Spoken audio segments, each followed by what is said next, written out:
ठीक है। नमस्कार मैम, आप सभी को मेरा प्रणाम। आईएफपीएच के इस हिंदी मंच में मैं डॉक्टर आस्था आप सभी का स्वागत करती हूँ। आज हमारे आप सभी अवगत होंगे कि आईएफपीएच फोरम एक अंतर्राष्ट्रीय होम्योपैथिक संस्था है जो पिछले कई सालों से निरंतर ही दैनिक वेबिनार का आयोजन कराता आ रहा है। प्रारंभ में ये अंग्रेजी और मलयालम भाषा में किया जाता रहा है, तत्पश्चात अब हिंदी भाषा में भी आयोजित किया जाने लगा है। इसका मुख्य उद्देश्य हमें होम्योपैथिक से जुड़ी जानकारियों को साझा करना है। तो मैम आपका बहुत-बहुत स्वागत करती हूँ। मैम आपका आज शायद तीसरा थैंक यू सेशन है। मैम। जी मैम, तो ज़्यादा इंट्रो की तो ज़रूरत नहीं है। पहले ही 2 नहीं। सेशन में आपकी इंट्रो हो चुकी है। हाँ। जी मैम, आज बिल्कुल। मैम का टॉपिक है होम्योपैथिक प्रैक्टिस के लिए अवलोकन की कला और कौशल भाग 3। ठीक है मैम, आप over to you. Session start करिए मैम। थैंक यू आस्था, धन्यवाद आस्था। मेरा बहुत बहुत नमस्कार सभी के लिए। और मैं स्लाइड शेयर करती हूँ अपनी। नमस्कार सभी को। और हमने होम्योपैथी में अवलोकन की कला पे पहले 2 सेशंस किए हैं, जिसमें पहले सेशन में हमने इमरजेंसी केसेस में कैसे आर्ट है अवलोकन का, कैसे हम यूटिलाइज कर सकते हैं वो किया। दूसरा, हमने दूसरे सेशन में कुछ 2 क्रॉनिक केसेस डिस्कस किए थे, और क्रॉनिक केसेस में अवलोकन की इम्पोर्टेंस क्या है, कैसे हम सिमिलिमम तक पहुंच सकते हैं सिर्फ अवलोकन के थ्रू, सिर्फ ऑब्जर्वेशन के थ्रू। आगे हम बढ़ते हुए आज कुछ केस टेकिंग के स्टेप्स डिस्कस करते हैं। शायद यही थी जो लास्ट स्लाइड थी मेरी।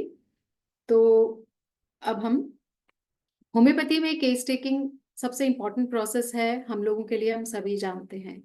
और डॉक्टर हैनमन ने भी ऑर्गेनॉन ऑफ मेडिसिन में फर्स्ट स्टेप केस टेकिंग में बताया है ऑब्जर्वेशन।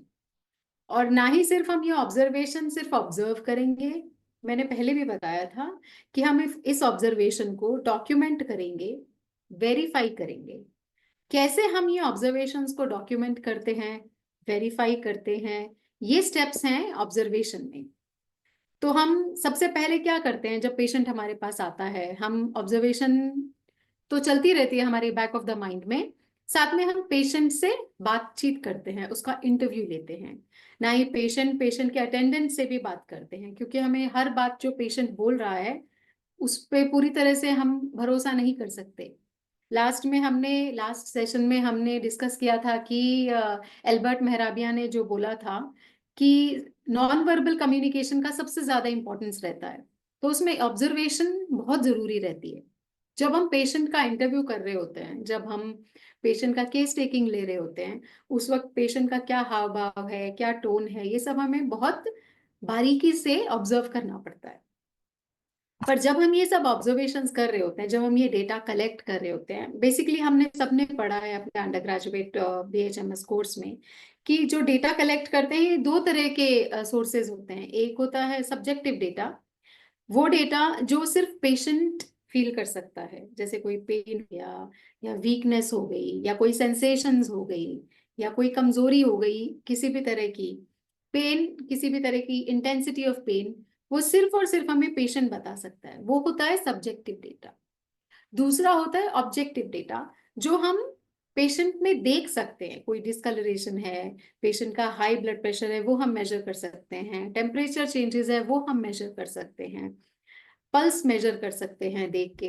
तो 2 तरह के कलेक्शंस कर सकते हैं हम, या तो डायरेक्टली और या इनडायरेक्टली। जो पेशेंट फील कर सकता है वो हमें पेशेंट बता सकता है।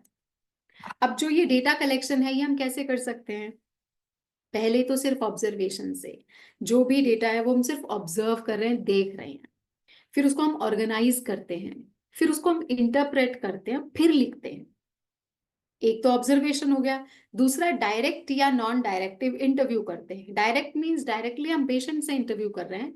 नॉन डायरेक्टिव, अगर पेशेंट प्रेजेंट नहीं है तो किसी अटेंडेंट से हम इंटरव्यू कर रहे हैं पेशेंट के डिटेल्स या चीफ कंप्लेंट्स के बारे में। फिर हम एग्जामिनेशन करते हैं पेशेंट का 4 स्टेप्स में, जिसमें इंस्पेक्शन, ऑस्कल्टेशन, पैल्पेशन, परकशन, उसके थ्रू भी हम पेशेंट की डायग्नोसिस तक पहुंचते हैं। वो भी एक डेटा कलेक्शन का सोर्स है। फोर्थ आता है इंट्यूशन। बहुत सी चीजें होती हैं जो हमारा इंसाइट, हमारी इंस्टिंक्ट, जो हमारी सिक्स्थ सेंस है वो बोलती है हमारी क्लिनिकल जजमेंट के लिए। तो वो भी एक डेटा कलेक्शन के लिए हमें जरूरी है। अब सोर्सेज क्या होते हैं? सोर्सेज में एक तो डायरेक्ट पेशेंट एक सोर्स हो गया जो हमें डायरेक्टली बता रहा है। दूसरा पेशेंट के फैमिली मेंबर्स हो गए, पेशेंट के हेल्थ प्रोफेशनल्स हो गए, या कोई भी रिकॉर्ड्स रिपोर्ट्स हो गई, लैब इन्वेस्टिगेशंस हो गई, कोई भी डायग्नोस्टिक रिजल्ट्स हो गया, वो सब हमें पेशेंट की इंफॉर्मेशन देते हैं। अब जब हम ये डेटा कलेक्ट करते हैं तो हम ये डेटा वैलिड है या नहीं उसको वैलिडेट करते हैं। फिर सारे डेटा को हम ऑर्गेनाइज करते हैं। जैसे हमारा एक केस टेकिंग फॉर्मेट होता है, हर चीज हम उस फॉर्मेट में फिट करते हैं। फिर वो पूरा जो डेटा हमने ऑर्गेनाइज किया है उसको डॉक्यूमेंट करते हैं। डॉक्यूमेंटेशन ऑफ डेटा आज की तारीख में हम बहुत लैग करते हैं। हम केस टेकिंग करते करते सारी सिम्टम्स, सारा लाइफ स्पेस इन्वेस्टिगेशन, सारी एग्जामिनेशन लिखना भूल जाते हैं, जो कि बहुत जरूरी है ताकि हमारे पास एविडेंस बेस्ड प्रूफ्स हो कि हाँ हमने इस तरह के केसेस इतना डिटेल में केस लेने के बाद ठीक किए। तो ये सारे स्टेप्स जो हैं केस टेकिंग के, जो कि ऑब्जर्वेशन स्टेज स्टार्ट हो के पूरे का पूरा ऑर्गेनाइजेशन ऑफ डेटा और उसके बाद डॉक्यूमेंटेशन ऑफ डेटा तक, ये पूरा स्टेप्स में सबसे जरूरी फर्स्ट स्टेप अवलोकन का ही है। जब हम डे टू डे प्रैक्टिस करते हैं, हम ऑब्जर्व करते हैं, तो क्या देखते हैं? खास तौर पे अभी मैंने कुछ और इसमें इम्पोर्टेंट रूब्रिक्स डाले हैं। जैसे कुछ कॉमन ऑब्जर्वेशंस हैं जो खास तौर पे हम पीडियाट्रिक एज ग्रुप में, बच्चों के एज ग्रुप में देखते हैं। जैसे सबसे इम्पोर्टेंट जो हम देखते हैं वो है शाइनेस या टिमिडिटी। मीन्स एक शर्मीला बच्चा, एक हेजिडेंट बच्चा जो बहुत शर्मीला स्वभाव का है, जो लोगों के साथ खुल के बात नहीं कर पाता है, जो अपनी सारी बात अपने मन में रखता है और किसी तरह से अपने आप को छुपाने की कोशिश करता है। तो कोई भी, या तो ये शर्म के कारण क्या हो सकते हैं? कोई डर हो सकता है, नई सिचुएशन का डर हो सकता है कि एक क्लिनिकल सेटअप में बच्चा जा रहा है, वो नया सिचुएशन है उसके लिए, वो खुल नहीं पाता है हमारे साथ, अपनी मम्मी के पीछे छुप जाता है, चेयर के पीछे छुप जाता है, या अपने हाथों से अपना चेहरा ढक लेता है। ये भी एक तरह से शाइनेस है, टिमिडिटी है। और एक जैसे हम स्ट्रेंजर हो गए, डॉक्टर स्ट्रेंजर हो गया, डॉक्टर के आसपास और क्लिनिक में जो लोग होते हैं वो भी स्ट्रेंज होते हैं, तब भी वो बच्चा खुल नहीं पाता है। एक कॉमन ऑब्जर्वेशन जो पीडियाट्रिक एज ग्रुप में हम फिजिशियंस, हम होम्योपैथिक फिजिशियंस कम अक्रॉस करते हैं, वो शर्मिंदगी है, जिसपे मैंने कुछ स्लाइड्स प्रिपेयर की। तो जैसे आप ये देखेंगे, ये एक पिक्चर में, ये दूसरी पिक्चर में, फिर ये तीसरी पिक्चर में बच्चा कैसे ब्लैंकेट के पीछे छिपा हुआ है। फिर ये बच्चा अपनी एज ग्रुप के बच्चों के साथ बात करने में शर्मा रहा है, हिचकिचा रहा है, या ये बच्चा बड़ों के साथ बात करने में हिचकिचा रहा है। ये तरह तरह के एक्सप्रेशंस, जैसे ये अपनी मम्मी के पीछे, ये पापा के पीछे, ये ब्लैंकेट के पीछे, और ये माँ बात करवाना चाह रही है पर वो बच्ची बात करना नहीं चाह रही। तो ये कुछ एक्सप्रेशंस हैं जो हम देखते हैं। ऐसा ही एक बच्चा हमारे क्लिनिक में, हमारी हॉस्पिटल की ओपीडी में भी आया था, तो उसको हमने रिकॉर्ड किया था। मैं आपको दिखाना चाहूंगी कि किस लेवल की टिमिडिटी या शाइनेस आप बच्चों में देखेंगे। आई थिंक 40 मिनट्स हमने इस बच्चे की मम्मी से बात की होगी। पूरा केस टेकिंग में इस बच्चे ने फेस ऊपर नहीं किया, इसने ना हमसे आंख से आंख मिला के बात की, ना स्टूडेंट से आंख मिला के बात की, सिर्फ चेहरा नीचे करके ये बच्चा बात कर रहा। तो हमारा पहला ऑब्जर्वेशन अब क्या रहेगा इस बच्चे के बारे में? ये बहुत ज्यादा शाय, बहुत ज्यादा टिमिड बच्चा है। कहाँ? स्ट्रेंजर्स के आगे, नई सिचुएशन। क्योंकि जब मैंने अपने स्टूडेंट्स को बाहर भेजा, जब कंसल्टेशन खत्म हो गया, तो 2 स्टूडेंट्स को मैंने बाहर इसे ऑब्जर्व करने के लिए भेजा। तो जैसे ही बाहर गई अपनी मम्मी पापा के साथ, ये नॉर्मली खेल के बात कर रही।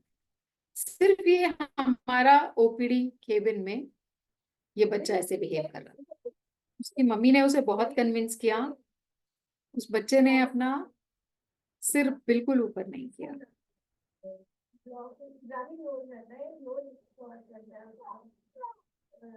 आप सिर्फ इस बच्चे को ऑब्जर्व कीजिए, बच्चे को देखिए,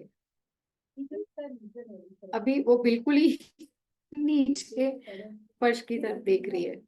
उसका फेवरेट चॉकलेट था, हमने उसको चॉकलेट भी ऑफर किया, बट उस बच्चे ने ऊपर नहीं देखा।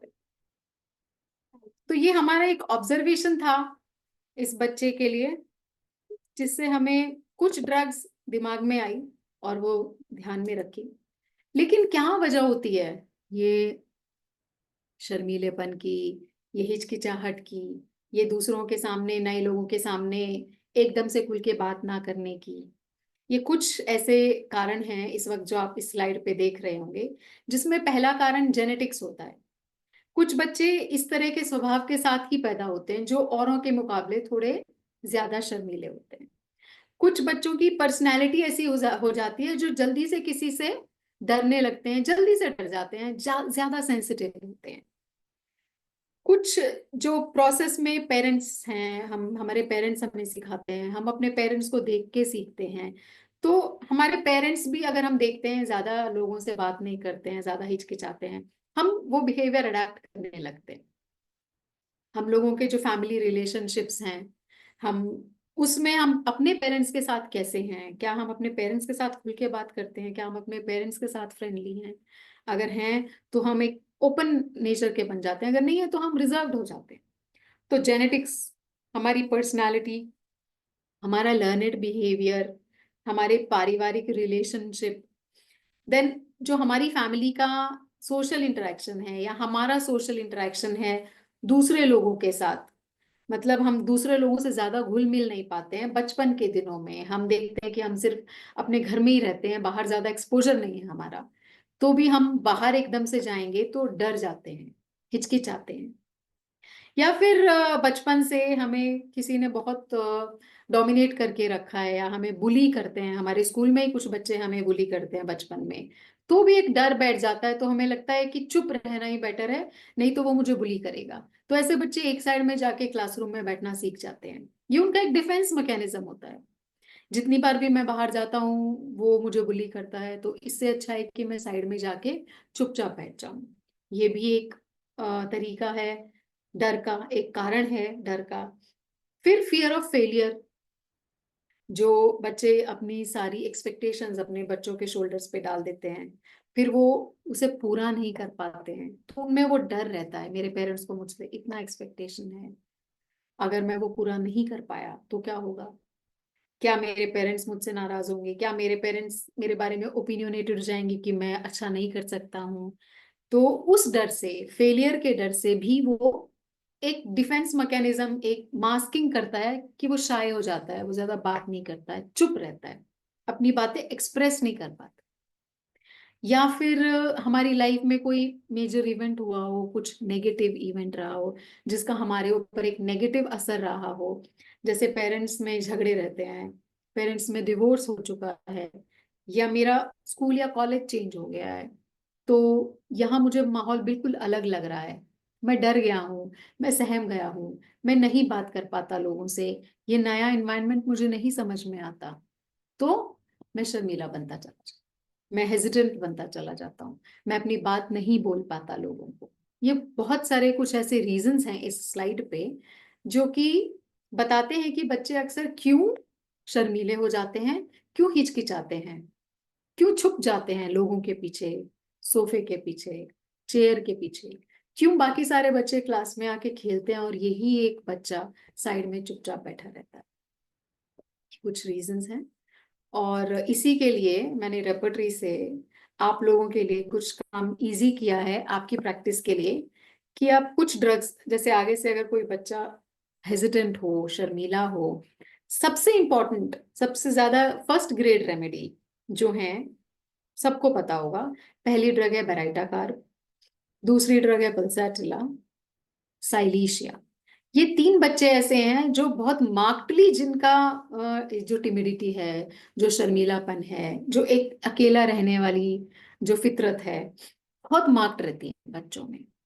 फिर सेकेंड ग्रेड ड्रग्स हैं, जैसे ब्रायोनिया है, कैलकेरिया है, जेलसेमियम है, कालीकाब है, नेट्रम काब है, लाइकोपोडियम है, फॉस्फोरस है। हर रेमेडी का, हेजिटेशन का, शर्माने का, हिचकिचाने का, डर का अलग कारण रहता है। एक कारण इस स्लाइड में से कोई ना कोई एक कारण जरूर रहेगा किसी भी ड्रग में। वो हमें जब हम अपनी मटेरिया मेडिका पढ़ते हैं, जब हम अपनी ड्रग्स पढ़ते हैं, फिर ड्रग्स को कंपेयर करते हैं, तो हमें समझ में आता है। क्योंकि ये मटेरिया मेडिका लेक्चर नहीं है, इसलिए मैं आपको सिर्फ एक हिंट दे रही हूँ। कुछ बच्चे हैं जो अकेला रहना पसंद करते हैं। टीचर्स बोलती हैं कि पेरेंट्स टीचर मीटिंग में अक्सर माँ बाप को बोलेगी कि सारे बच्चे रिसेस पीरियड में या गेम्स पीरियड में बाहर जाते हैं, खेलते हैं, लेकिन आपका बच्चा इतना दुबला पतला सा बच्चा है, क्लास में बैठा रहता है और पढ़ाई करता रहता है। जैसे ही मैं इसको बोलती हूँ कि जाओ खेलो, तो ये खड़ा जरूर होता है, जाने की कोशिश करता है, लेकिन ये वापस आके बैठ जाता है, बोलता है मेरे अंदर इतना फिजिकल स्टेमिना नहीं है, मैं बैठ के किताब पढ़ने में माहिर हूँ, मैं वही करूँ। इस तरह के बच्चे अक्सर साइलेशिया बच्चे हो सकते हैं। पब्लिक अपीयरेंस, जब हम बच्चों का केस लेते हैं तो हम पूछते हैं इसको स्टेज फियर है या नहीं। तो पब्लिक में स्पीकिंग में जो फर्स्ट ग्रेड रेमेडी है वो gelsemium, second grade remedy ambra grisea, silicea, plumbum metallicum. कुछ बच्चे ऐसे हैं, जैसे मैंने आपको पहली स्लाइड में दिखाया था, कि दूसरों के साथ अगर वो बात करते हैं, वो दूसरे बच्चों के साथ हेजिटेंट रहते हैं। Timidity children in towards others means बाकी बच्चों के साथ बात करने में, अपनी एज के साथ बात करने में हिचकिचाते हैं। जिसमें आर्सेनिक आता है, जिसमें कैलकेरिया आता है, साइलीशिया आता है, कैलकेरिया कार्ब भी आता है, कैलकेरिया फॉस भी आता है। देन जब बच्चे कंपनी में रहते हैं तो हिचकिचाते हैं, जैसे एम्ब्राग्रेसिया, मेलिलोटस। डर जाता है बच्चा, एकदम शॉकिंग सा वो फियर बैठ जाता है, फियर की वजह से वो फ्राइट में जाता है, शॉक में जाता है मेंटल। एवरीबडी नो, सबको पता है कि एलिमेंट्स फ्रॉम फ्राइट, फियर, एकोनाइट सबसे इंपॉर्टेंट रेमेडी। हालांकि इसमें फ्राइट में ओपियम भी एक और ड्रग आती है, बट मोस्ट इंपॉर्टेंट कि टिमिडिटी। अगर बच्चा डर गया, माँ बोलती है कि कुछ ऐसा इंसिडेंट हुआ था कि इसने टीवी पे कोई हॉरर मूवी देख ली, उसके बाद बहुत डर बैठ गया हमारे बच्चे के दिमाग में, और उसके बाद से ये किसी से बात ही नहीं करता, बहुत चुप चुप सा रहने लगा। पहली रेमेडी जो आपके दिमाग में आनी चाहिए, दैट इज एकोनाइट। एकोनाइट स्ट्रेंजर्स की प्रेजेंस में बच्चों में टिमिडिटी होना, एकदम नए एनवायरनमेंट में, या नए गेस्ट्स घर पे आ गए, या आप डॉक्टर के पास जा रहे हो, तो सभी को पता है सबसे इंपॉर्टेंट रेमेडी उसमें बेराइटाकाब है। दूसरी एक बावल नोजोड है, बैसिलस डिसेंट्री। एक कैटेगरी और है सब रूब्रिक, जिसमें बच्चे बात कर सकते हैं, लेकिन फिर भी उन्हें पब्लिक प्लेस में या स्टेज पे जाते हुए फियर रहता है। वो बात कर सकता है, ऐसा नहीं है कि वो बात नहीं कर सकता है, पर फिर भी उसमें वो हेजिटेशन है, वो डर है। अगर हम उन बच्चों को थोड़ा सा मोटिवेट करेंगे, वो बच्चे अच्छा परफॉर्म करेंगे। उसमें तीन बहुत इंपॉर्टेंट रेमेडीज हैं, तीन ही रेमेडीज हैं आपकी रेपर्टरी में: जेलसेनियम, लाइकोपोडियम, साइलिशिया। तो इनको डर लगता है कि क्या मैं परफॉर्म कर पाऊंगा, क्या मैं इतना अच्छा हूँ। हाँ बेटा, तुम परफॉर्म कर सकते हो, तुम एक बार करो तो। फिर वो बहुत अच्छा करता है। ये तीन ड्रग्स ऐसी हैं जो कैपेबिलिटी रखते हैं, पर थोड़े से हेसिटेंट, थोड़े हिचकिचाते हैं किसी भी काम को करने में। तो हम बेराइटा का के बारे में थोड़ी बहुत इंपॉर्टेंट बातें देखते हैं। अगर एक बच्चा है जो सोफे के पीछे छिप गया है, मम्मी पापा के पीछे छिप गया है, भीड़ से अलग बैठा हुआ है, और आपके क्लिनिक में आता है, आपका सामना नहीं करता है, तो वो बेराइटा ग्रुप के ही ज्यादातर बच्चे होते हैं। वो बच्चे बहुत ज्यादा इमेजिनेटिव होते हैं कि मुझे वो देख रहा है, वो वहां से मुझे देख रहा है, वो वहां से मुझे देख रहा है, वो उधर से मेरा मजाक उड़ा रहा है, वो उधर से मुझ पे हंस रहा है। तो उसको ये सब से छुपना होता है, और ये सारी चीजें उसके दिमाग में चल रही होती हैं जब वो छुप रहा होता है। वो मुझ पे हंस रहा है, मैं छुप जाता हूँ। बच्चे देखेंगे आप, बच्चे अपना हाथ से अपना चेहरा ढक लेते हैं। अगर कोई चीज नहीं होती और एकदम से कोई स्ट्रेंजर मिल जाता है उसको, तो वो हाथ से चेहरा ढक लेते हैं। वो पेराइटा ग्रुप की important peculiarity.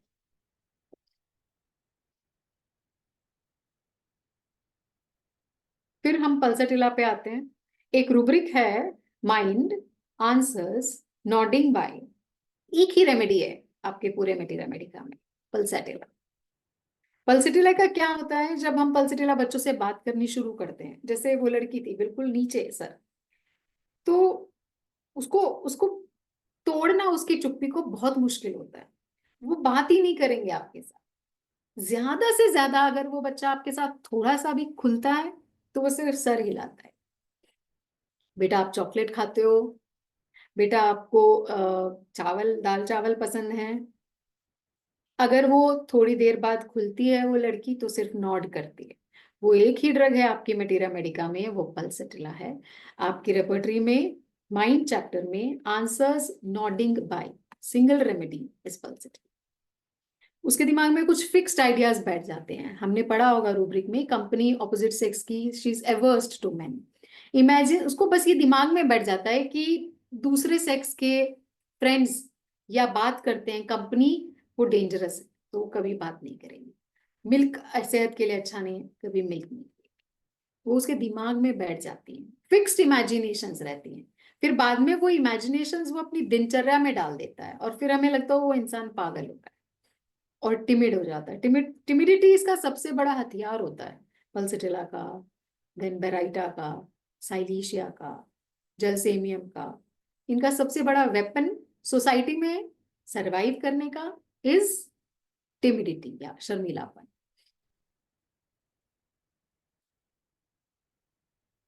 Mind clinging children in mother, child clings to the, मतलब सिर्फ माँ के साथ, माँ का हाथ पकड़ के बैठा रहता है ये बच्चा। Pulsatilla, bismuth, antimony tart, lycopodium. मतलब एक सेकंड के लिए भी ये बच्चा मदर को नहीं छोड़ता है। इतना स्ट्रॉन्ग इमोशनल बॉन्ड है इसका माँ के साथ, क्योंकि इसको सिक्योरिटी, इसको सेफ्टी सिर्फ मम्मी के साथ लगती है। जैसे ही वो माँ उसका अपना हाथ छुड़ा के जाने को तैयार होती है, उसको वो निग्लेक्ट फीलिंग वहीं से शुरू हो जाती है। साइटिस्ट, जैसे बच्चा माँ की गोद में है, डोर पे बेल बजी है, माँ बच्चे को क्रैडल में, झूले में या पालने में छोड़ के जाती है। जैसे ही माँ उसको उतारती है और वो जाती है, बच्चा रोना शुरू हो जाता है। वो निग्लेक्ट फीलिंग उसकी वहीं से आ जाती है। जब एक नया बच्चा पैदा होता है, घर में दूसरा बच्चा पैदा होता है, इन केस अगर ये बच्चा पल्सेटिला है तो ये पूरी जेलेसी, ये feeling of neglect, forsaken feeling कि मेरी मम्मी का सारा ध्यान मेरे भाई पे है, वहां से पल्सेटिला के सिम्टम्स आने शुरू हो जाते हैं। उसको कान में दर्द होना शुरू हो जाता है, उसको गला खराब होना शुरू हो जाता है।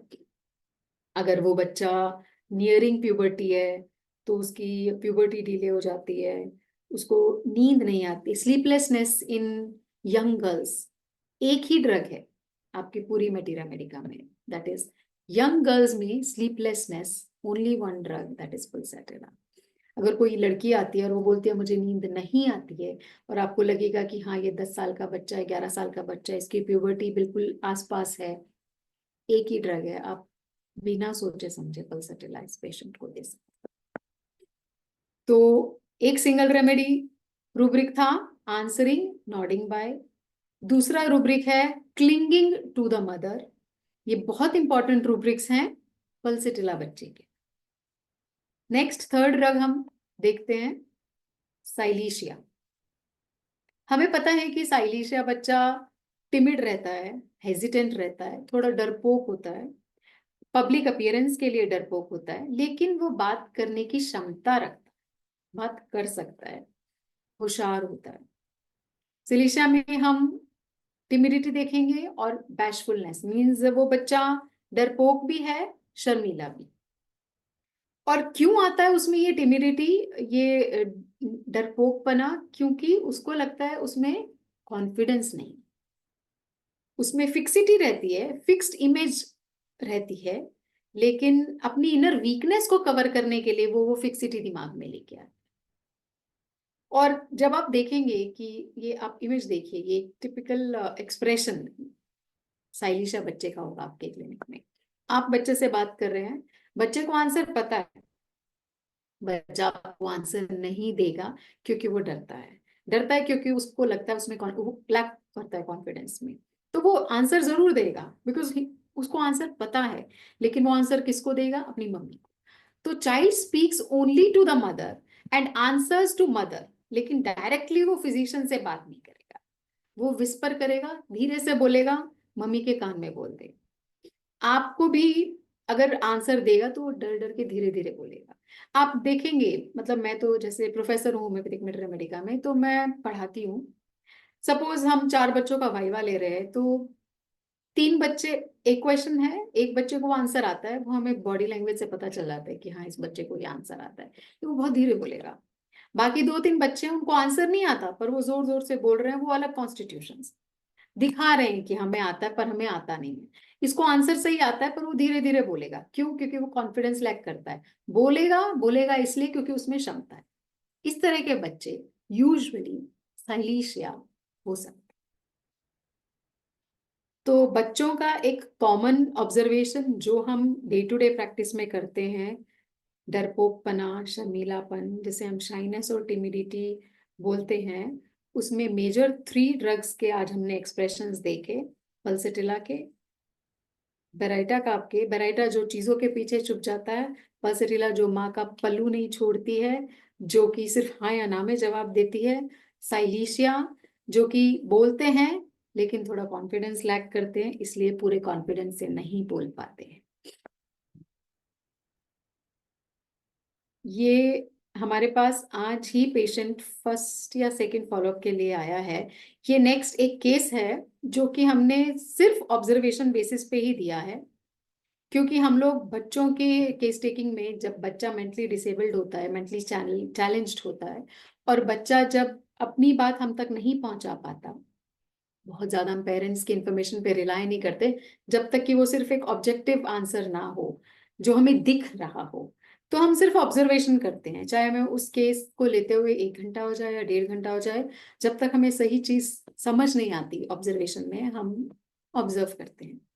तो हमारे पास एक केस आया था 1-1.5 महीने पहले, विल्सन्स डिजीज का। 16 साल की एक लड़की हमारे पास आई थी, और वो बच्चा बहुत ज्यादा डिसेबल्ड है, चलती फिरती है, बात नहीं कर पाती है। तो उसके पेरेंट्स को बहुत ज्यादा टेंशन थी, 16 साल की हो गई है, मेनार्की भी नहीं हुआ, हार्मोनल एक्सेस भी नहीं अभी डेवलप हुआ।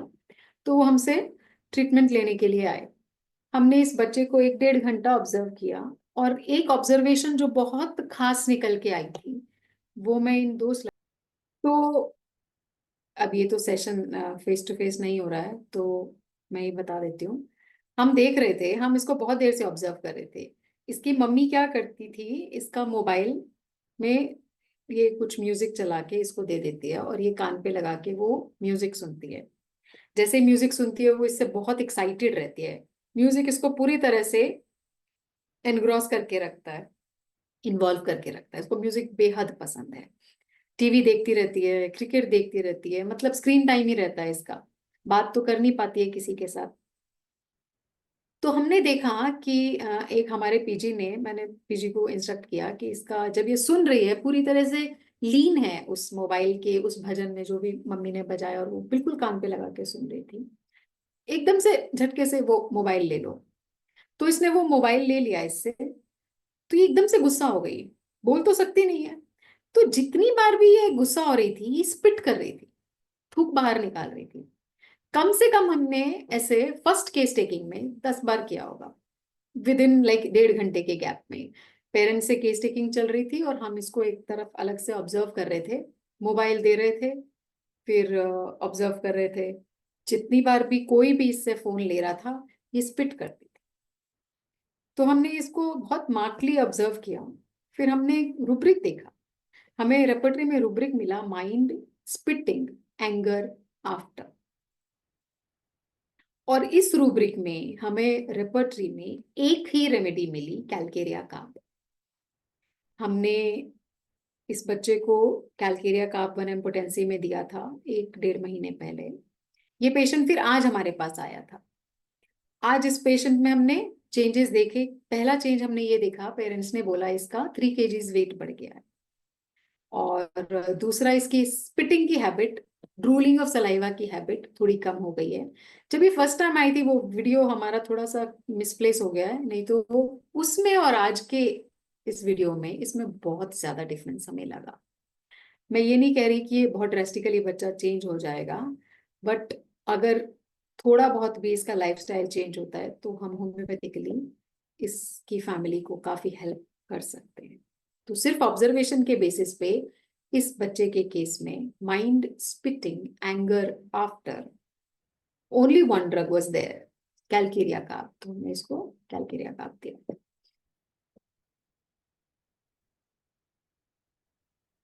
कुछ और बहुत सारे रूब्रिक्स हमारी रेपर्टरी में हैं जो हमें body language, body gestures, expressions के बारे में बताते हैं, जिसके अंडर हम ड्रग्स देखेंगे। तो मैंने वो कुछ शॉर्टलिस्ट किए हैं वो रूब्रिक्स। जैसे लाइक एन एक्टर, कोई पेशेंट आता है जो एक्टर की तरह आप बिहेव करेगा कि वो किसी फिल्म का हीरो है, तो उस रूब्रिक में एक ही ड्रग थी, हायोसाइंस।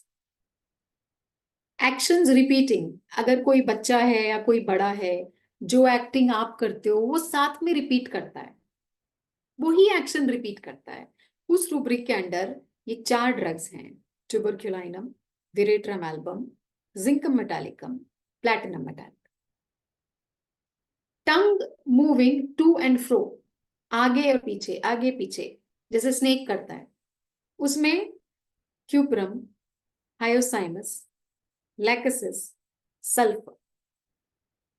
अगर कोई पेशेंट आ रहा है, वो टंकी सबकॉन्शियसली उसको नहीं समझ में आ रहा, वो ऐसे कर रहा है, तो ये 4 ड्रग्स आप सोच सकते हैं सिर्फ ऑब्जर्वेशन बेसिस।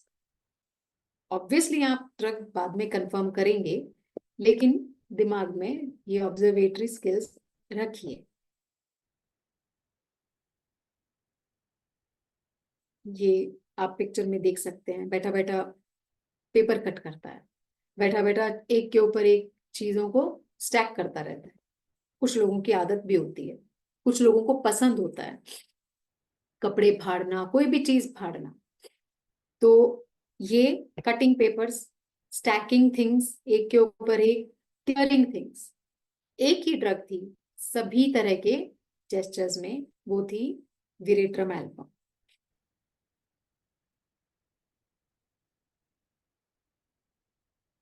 फिर टंग साइडवेज घुमाना, टू एंड फ्रो में हमने देखा, टंग को टू एंड फ्रो घुमाने में हमने देखा क्यूप्रम थी, हायोसाइमस थी, लैकेसिस थी और सल्फर थी। अगर टंग को साइडवेज घुमाते हैं, टंग मूविंग साइड टू साइड, फिर हेलिबोरस, लाइकोपोडियम, लेकेसिस। कुछ पेशेंट्स होते हैं जिनकी आदत होती है चेक करना कि डोर खुला है, यानी वेरीफाई करते हैं कि डोर क्लोज्ड है, यानी सिर्फ एक ही ड्रग है आपकी रेपर्टरी में, सिफिलाइन। फियर ऑफ रॉबरर्स है इसलिए जाके दरवाजा चेक करते हैं, उसमें नेट्रम्यूर आती है, लेकिन आप वेरीफाई करते हो, कंफर्म करते हो जाके, डर की वजह से नहीं, बस एक कंपल्शन है दिमाग में, दैट सिफिलाइन। कुछ लोग होते हैं जो दिखावा करते हैं, ढोंग करते हैं, ढोंगी बाबा टाइप, अंदर कुछ बाहर कुछ, अफेक्शन, दिखावा। आप सामने वाले से बिल्कुल भी इंप्रेस नहीं हो, पर आप उसको दिखाओगे कि वो आपके लिए भगवान है, दैट अफेक्टेशन जेस्चर्स में, दिखावे में। हायोसाइमस, मेजेरियम, स्ट्रेमोनियम और विरेट्रम, ये ऐसे लोग होते हैं जो आपके लिए मन में कुछ रखते हैं और बाहर कुछ और दिखाते हैं। सो अफेक्टेशन इन जेस्चर्स, जेस्चर्स में ढोंगीपन। कुछ लोग होते हैं जो आंसर जेस्चर से करते हैं, जेस्चर्स दिखाते हैं, वो है स्ट्रेमोनी। देन कार्फोलोजिया, मतलब बच्चा बैठा है, बैठा बैठा बेड को ऐसे पिक कर रहा है, फाड़े जा रहा है, that is hyoscyamus, stramonium, belladonna, तीनों एक ही फैमिली से हैं। फिर आर्निका, आर्सेनिक, सीना, lycopodium, natrum mur, opium, phosphorus, rhus tox.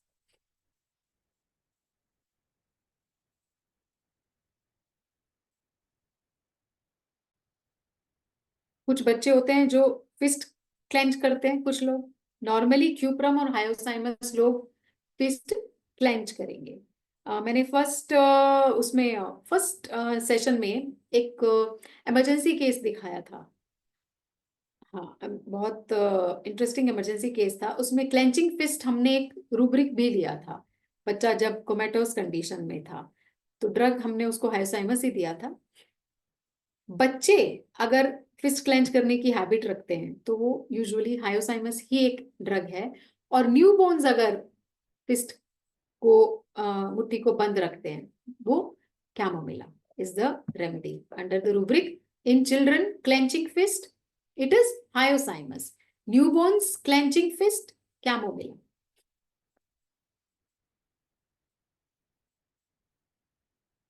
यही नहीं, लोगों के चलने का ढंग, लोग कैसे चलना पसंद करते हैं, उसमें भी रेपर्टरी में रूब्रिक्स हैं।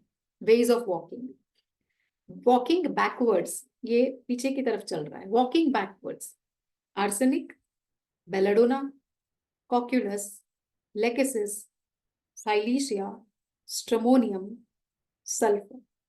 तो आप देखेंगे कि ये जो ड्रग्स हैं, hyoscyamus, stramonium, belladonna, lachesis, sulphur, ये बहुत एक्सप्रेसिंग ड्रग्स हैं। हर एक्सप्रेशन में, हर जेस्चर में, हर वो रूब्रिक जो एक्सप्रेशंस और जेस्चर का है, उसमें ये ड्रग्स आ रही हैं। दिस मीन्स कि ये सारी ड्रग्स बेहद एक्सप्रेसिव हैं। तो हम इस तरह की ड्रग्स को जो एक्सप्रेस करते हैं मिस नहीं करते, हम पकड़ लेते हैं। हमारे लिए एक अच्छी बात है। बेयर फीट, नंगे पैर चलना बिल्कुल पसंद नहीं है, चल ही नहीं सकता, वो है मैगम्यूर। मैगम्यूर नंगे पैर चलना बिल्कुल पसंद नहीं करते, नहीं चलते हैं। नंगे पैर चलना जिसको आसान लगता है वो सोराइनम है। नंगे पैर चलना जिसको पसंद है वो साइलीशिया है। साइलीशिया लोग बिना चप्पल के, बिना शूज के चलना पसंद करते हैं। और सोराइनम लोगों को नंगे पैर चलना आसान लगता है। तो ये वेज ऑफ वॉकिंग है। वॉकिंग बैकवर्ड्स, उल्टा चलते हैं।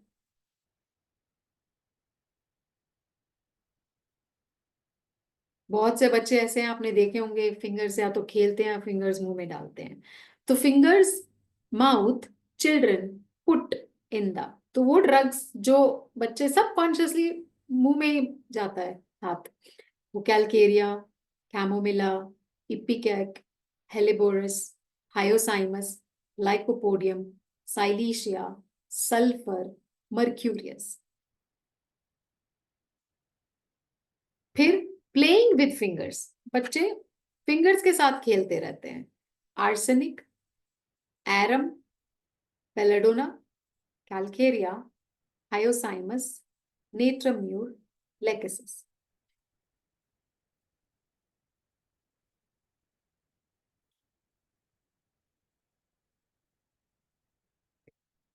अक्सर जब हम बात करते हैं तो हमारे हाथ कोई ना कोई जेस्चर्स बनाते हैं। सपोज कोई फीमेल है या कोई मेल है, आपके ओपीडी में आया है, आपसे बात कर रहा है और बार बार वो बाल अपने पीछे कर रहा है, फेस से पीछे हटा रहा है, पीछे हटा रहा है। तो एक ही ड्रग है आपकी मेटेरिया मेडिका में, चॉकलेट। बहुत कम लिटरेचर है इस ड्रग के बारे में। डॉक्टर राजन शंकरन ने I think soul of remedies में चॉकलेट के बारे में मेंशन किया है। तो बार बार जिसका हाथ ऐसे हाथ जाता है तो आप ये ड्रग सोच सकते हैं। फिर कुछ लोग होते हैं जो आपसे बात करते हैं, बात करते करते वो बटन्स के साथ खेलने लगते हैं, plays with the buttons. Moschus, moschus या स्टैफिसाग्रिया, ये दो ड्रग्स हैं जो लोगों के साथ अगर कम्युनिकेशन में है, कॉन्वर्सेशन में है, बातचीत कर रहे हैं, तो सब कॉन्शियसली, नोइंगली या अननोइंगली उनके हाथ बटन पे चले जाते हैं और उसके साथ खेलने लगते हैं। कुछ बच्चे ऐसे होते हैं, पेरेंट्स आपके पास आएंगे, बोलेंगे कि हमारा बच्चा बोलने की कोशिश बिल्कुल नहीं करता है, सारी बात इशारे से हमको समझा देता है। Indicates his desires by gestures, उसको क्या चाहिए, क्या नहीं चाहिए, क्या पहनना है, क्या नहीं पहनना है, वो इशारों से हमें समझाता है। एक ही ड्रग है आपके मेटेरिया मेडिका में, स्ट्रोमोनियम। माँ बता रही है कि जब भी मैं इसे गोद में लेती हूँ या कोई भी गोद में लेता है, बाल खींचता है। खास तौर पे मम्मी के बाल खींचता है। तो गोद में है और बाल खींचता है, खास तौर पे मदर के, द ड्रग इज बेलाडोना। और ये सब रेपर्टरी से लिए हुए रूब्रिक्स हैं। तो आप ये बिल्कुल बेशक अपनी डेली प्रैक्टिस में इन ऑब्जर्वेशंस के बेसिस पे प्रिस्क्राइब कर सकते हैं। और मैंने कुछ केस डिस्कशंस के थ्रू बताया है आपको कि अगर ऑब्जर्वेशन बहुत स्ट्रांग है, बहुत वेरीफाइड है, तो आप उस ड्रग को दे सकते हैं विद कॉन्फिडेंस। हर चीज मुंह में जा रही है, वट जो भी उस बच्चे के हाथ में है वो सब अंदर। Putting everything in mouth, hands, grasping everything in the mouth. चार ड्रग्स हैं आपकी मेटेरिया मेडिका में, calcarea, hyoscyamus, mercurius and sulphur.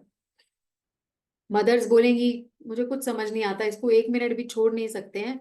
जो चीज इस बच्चे के हाथ में आती है, इसकी रीच में होती है, उसको पकड़ता है, ग्रैस्प करता है, सब मुंह में डाल।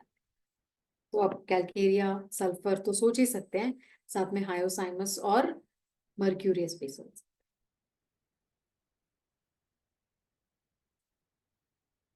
कुछ लोग होते हैं जो नर्वस होते हैं, जो वेट कर रहे होते हैं अपनी इंटरव्यू का, कुछ भी उनका रिंगिंग द हैंड्स, हाथ के साथ कुछ ना कुछ चल रहा होता है, नर्वसनेस, हेजिटेशन या बेचैनी, कुछ भी चल रहा है।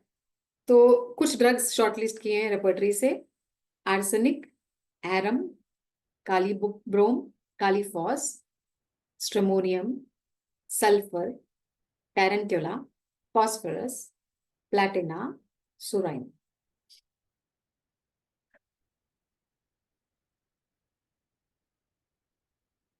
ये कुछ ऐसी स्लाइड्स थी जो मैंने रेपर्टरी के थ्रू प्रिपेयर की थी, ताकि मैं आप तक बस थोड़ा बहुत ड्रग्स पहुंचा सकूं जो सिर्फ ऑब्जर्वेशन बेसिस पे आप रेपर्टरी में ढूंढ सकते हैं। थोड़ी थैंक्स टू गूगल इमेजेस कि मैं ये कुछ पिक्चर्स कलेक्ट करके आपको दिखा पाई, ताकि आपको कुछ समझ आ जाए कि ये क्या है। तो आज हमने वेज ऑफ वॉकिंग डिस्कस किया, बच्चों के एक्सप्रेशंस डिस्कस किए, बच्चों का शर्मीलापन डिस्कस किया, साथ में हमने कुछ टंग्स के एक्सप्रेशंस डिस्कस किए, कुछ हाथों के उंगलियों के एक्सप्रेशंस डिस्कस किए। अगर पेशेंट हाथ से ऐसे एक्सप्रेस कर रहा है तो कौन सी ड्रग्स हो सकती हैं, अगर बच्चा फिंगर्स के साथ ऐसे कुछ कर रहा है तो वो कौन सी ड्रग्स हो सकती हैं, और कुछ टिमिडिटी के बारे में डिस्कस किया। तो ये मेरा प्रेजेंटेशन था जिसमें मैं आपको सिर्फ ये बताना चाहती थी कि ऑब्जर्वेशन, अवलोकन की कला होम्योपैथिक प्रैक्टिस में किस हद तक इम्पोर्टेंस रखती है और किस हद तक हमें सिमिलिमम तक पहुंचने के लिए हेल्प कर सकती है। तो क्योंकि ये एक बहुत लेंथी प्रेजेंटेशन था, इसलिए एक ग्रुप एक्टिविटी भी है। आप लोग अगर स्टूडेंट्स हैं या आप पीजी स्कॉलर्स हैं जो ये देख रहे हैं, जो ये वेबिनार को, तो आप एक स्मॉल एक्टिविटी कर सकते हैं।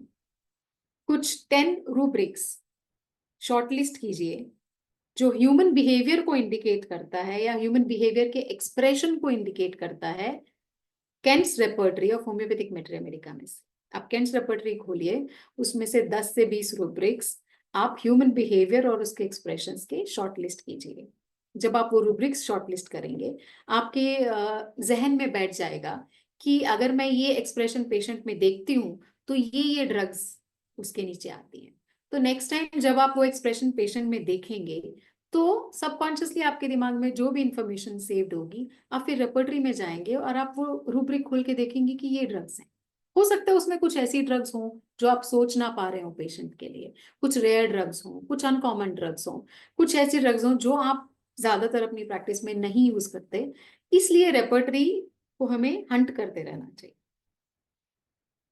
10 रूब्रिक्स आप बोगर से, विलियम बोरिक की मेटेरोमेडिका से, रेपर्टरी से शॉर्टलिस्ट कीजिए जो किसी भी बीमारी के क्लिनिकल साइंस को इंडिकेट करता है, सिम्टम्स को नहीं, साइंस को, जो आपको दिख रहा है, ताकि अगली बार जब आपको वो दिखे पेशेंट में, और अगर आप पहले से रेपर्टरी में एक बार वो नजर मार चुके हैं, देख चुके हैं, तो आपको याद आएगा और आप फिर उसे कोरिलेट करके एक मेडिसिन सोच सकते हैं। पैथोलॉजिकल जर्नल सिम्टम्स किसी भी बीमारी के रूब्रिक्स के फॉर्म में बीबीसीआर रेपर्टरी से 10-12 सिम्टम्स आप एनलिस्ट कीजिए। उससे आपको पैथोलॉजिकल सिम्टम्स अगर आपको समझ आ रहे हैं किसी रिपोर्ट से, पेशेंट की किसी डायग्नोस्टिक रिपोर्ट से, तो आप उसको भी एज अ रूब्रिक यूज कर सकते हैं।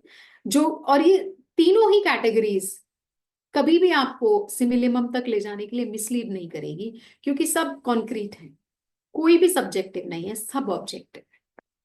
तो आप गलती नहीं कर सकते ड्रग को पिक करने के लिए, रिलायबल है।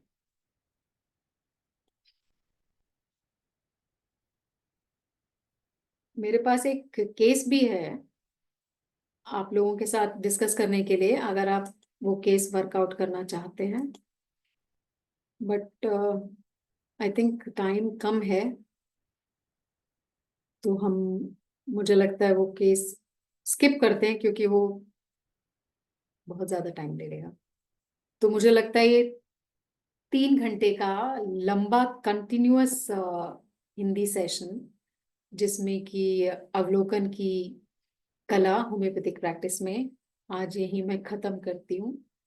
और बहुत बहुत धन्यवाद देती हूँ मैं श्रोताओं को, बहुत बहुत धन्यवाद देती हूँ मैं साइंटिफिक कमेटी के chairman doctor MK Sahni sir को, जिन्होंने मुझे ये प्लेटफॉर्म दिया। बहुत बहुत धन्यवाद देती हूँ मैं हमारे कॉलेज के director Jims health care doctor Naveen Pawaskar को, जिन्होंने मुझे मोटिवेट किया IFPH पे प्रेजेंटेशन करने के लिए। जो भी मेरे हिंदी सेशन के मॉडरेटर्स थे, doctor Nishant Tak, doctor Aastha, thanks to both of you to introduce me इतने अच्छे और इतने पॉजिटिव वे में, मेरा इंट्रोडक्शन देने के लिए सभी श्रोताओं को। और मेरी कर्म भूमि जिम्स हॉस्पिटल हैदराबाद, जहां से मैं ये केसेस सॉल्व कर पाती हूँ, जहां मैं इतने इंटरेस्टिंग केसेस डेली OPD में देख पाती हूँ। बहुत बहुत धन्यवाद मेरे हॉस्पिटल का, मेरे इंस्टीट्यूट का, और मेरे HOD का, और मेरे PG स्कॉलर्स का, जो मेरे साथ OPD में रहते हैं और केस वर्कआउट करने में मेरी हेल्प करते हैं, मेरे साथ आर्ग्यू करते हैं, और हम लोग एक से मिले पे पहुंचते हैं। तो यही मैं धन्यवाद करती हूँ। Thank you Aastha, and I leave the session thank you now. So much ma'am. Thank you, आपका अपना समय दी यहाँ पे IFPH के इस मंच पे, आपने बहुत सारा होम्योपैथिक से जुड़ी जानकारियां बताई, उसके लिए बहुत बहुत धन्यवाद मैम। ऐसे ही आप भी आगे बने रहिए, हमसे ऐसे ही जानकारी शेयर करते रहिए। बिल्कुल thank you Aastha, so much. Thank you Aastha. Thank you.